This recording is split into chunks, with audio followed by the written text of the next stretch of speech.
আমার আস্তে আস্তে একটু দেরি হয়ে গেল, তো দেরি হওয়ার কারণটা তোমাদেরকে বলি দিচ্ছি। এই বনগঞ্জায় খাওয়া ধোয়া করে লম্বা লম্বা ঝাঁপ করে বাড়ি হাঁটছি। বনগঞ্জের লেগে কাটে নালে পটমটা টাটা টাটালে যখন এইদিকে রাস্তাটা ধরিয়েছি চান্ডিল দিকে, এই তিনটে রেল স্টেশনটা দেখে মস্ত বড় একটা ভুটিয়ে থেকে যাবো যে না বাড়ি ও বাপ। তখন আমার ধরে এই চান্ডিলের গণপঞ্চায়েত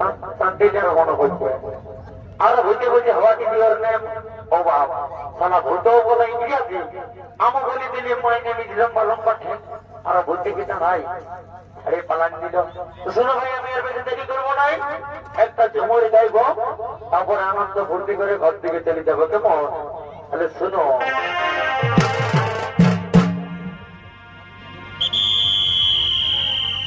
আগে